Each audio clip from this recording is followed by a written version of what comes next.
এখন যেটা হয়েছে সেটা হলো পুরো অনলাইন জগৎ, ভার্চুয়াল জগৎ, ইউটিউব, এটা আওয়ামী লীগের দখলে।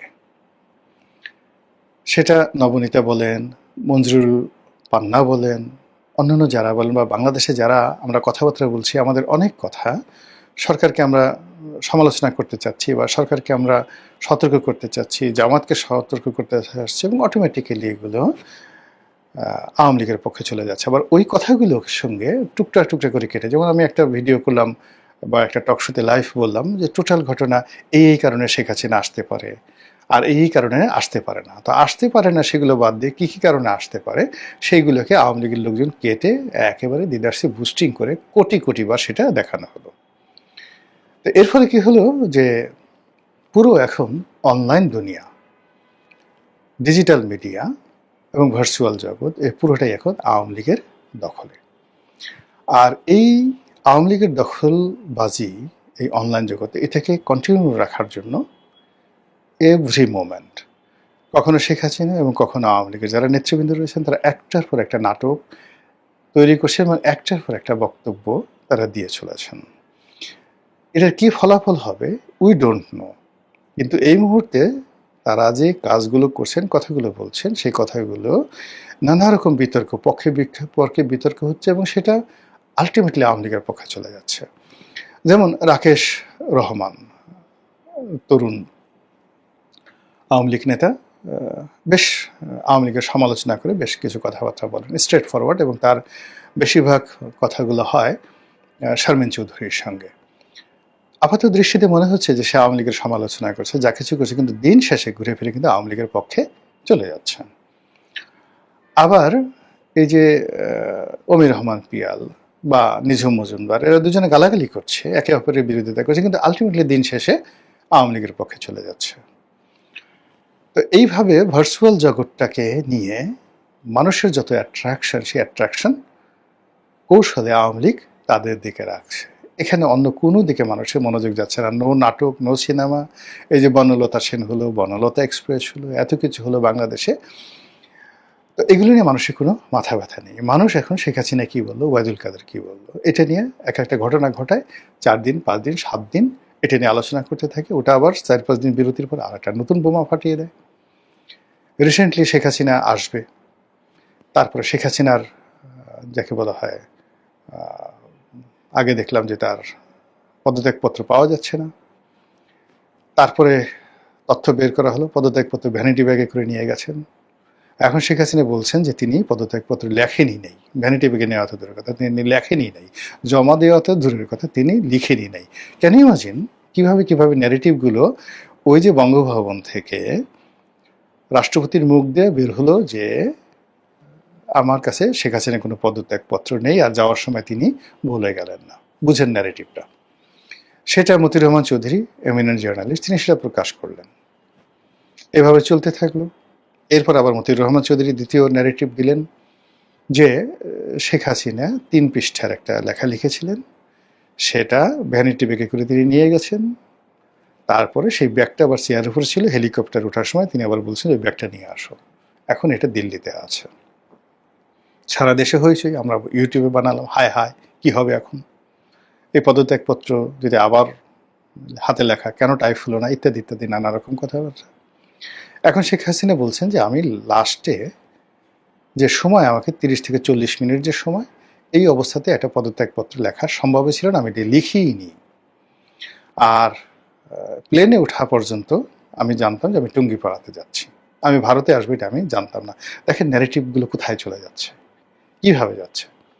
তো এটা নিয়ে আলোচনা হচ্ছে ইন্টেলেকচুয়াল লেভেলে। আর যারা সরকারি কর্তা ব্যক্তি, বিচার বিভাগ, মিলিটারি, যারা এই আন্দোলনের সঙ্গে জড়িত তারা, যারা কুয়ের সঙ্গে জড়িত তারা, সব মিলিয়ে এই জিনিসগুলো যখন তারা শুনে এক ধরনের আতঙ্ক ছড়িয়ে পড়ছে। এবং যে কোনো মার্কেটিং বা অ্যাচিভমেন্ট বা প্রতিপক্ষকে পরাজিত করার সবচেয়ে বড় টেকনিক হলো ভয় ধরিয়ে দেওয়া। আওয়ামী লীগ অত্যন্ত সুকৌশলে এই ভয়গুলো ধরিয়ে দিচ্ছে। 2 নম্বর হলো গ্রিড, লোভ দেখানো।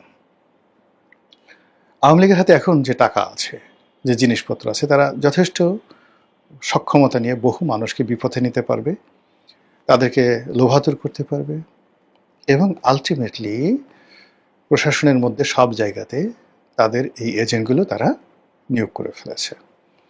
আর থার্ড হলো আলোচনাটা উজ্জীবিত রাখা, যে কোনোভাবে আলোচনায় থাকা। তো সেই আলোচনা কি হলো, যেমন বিএনপির জামানাতে পুরো আলোচনাটা অন্ততপক্ষে 7-8 বছর আলোচনাটা এককভাবে চালিয়ে নিয়ে আছেন মির্জা ফখরুল সাহেব।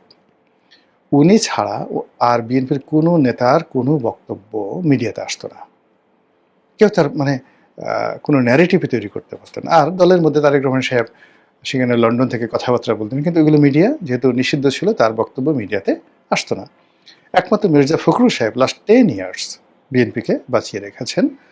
তো সেই মির্জা ফখরুল ইসলাম একা যতটুকু বাঁচিয়ে রেখেছেন তার চেয়ে 1000 গুণ এখন শেখ হাসিনা বলছেন, ওবায়দুল কাদের বলছেন, যে যা বলছেন সবাই মির্জা ফখরুলের যে ওই সময়তে ইফেক্টিভনেস ছিল আওয়ামী লীগ জমানাতে, তার চেয়ে 1000 গুণ ইফেক্টিভনেস নিয়ে দেশি বিদেশি পত্র পত্রিকা, মানে শুধু বাংলাদেশ না, ইকোনমিস্টের মতো পত্রিকা, টাইম ম্যাগাজিনের মতো পত্রিকা, নিউ ইয়র্ক টাইমসের মতো পত্রিকা, ওয়াশিংটন পোস্ট, আনন্দবাজার, ভারতের দ্য হিন্দু, ইন্ডিয়ান এক্সপ্রেস, পাকিস্তানের দ্য ডন, সব জায়গাতে শেখ হাসিনার পত্রিকা মানে কথাবার্তা যেভাবে ছাপা হচ্ছে, যেভাবে রাশিয়া, পাকিস্তান, ভারত, দুবাই সবাই মানে এই বাংলাদেশের প্রসঙ্গ নেই, including America, white house, Kremlin, সবাই ব্যস্ত হয়ে পড়েছে। আপনি বুঝতে পারছেন যে এই জিনিসটা কিভাবে একটা হট কেক তৈরি হচ্ছে, কিভাবে একটা যাকে বলে অগ্নুৎপাত ঘটার জন্য একটা জ্বালামুখ তৈরি হচ্ছে, কিভাবে একটা অগ্নুৎপাত ঘটানোর জন্য জ্বলন্ত লাভা টকবক করে ফুটছে।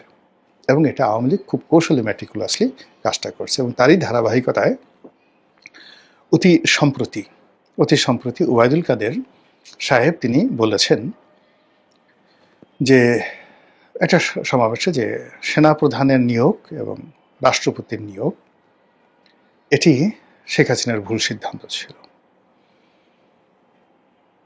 এটা নিয়ে তো আওয়ামী লীগের যাদের মুখ আছে, যাদের কথা শুনে তারা গালাগালি করে ওবায়দুল কাদের, হ্যাঁ এতদিন কোথায় ছিলেন, কেন বলেননি, ওটা বলেননি। আওয়ামী লীগ পন্থী যারা সাংবাদিক আছেন তারাও মানে আলোচনা করেছেন। ওই দিন আমির হোসেন আমু বলেছেন, ওইটা বলেছেন। আমার বন্ধু নঈম নিজামও তিনি বলেছেন যে আমির হোসেন আমু বলেছেন তুফাইল আহমেদকে বানান, আমাকে বানান। সেদিন ওবায়দুল কাদের মানে বলেননি কেন, এখন তিনি বলছেন কেন? সো এই যে যা কিছু হচ্ছে এগুলো সবই কিন্তু আমরা আলোচনায় আসছে, যেমন আমার মেনশনে আসছে।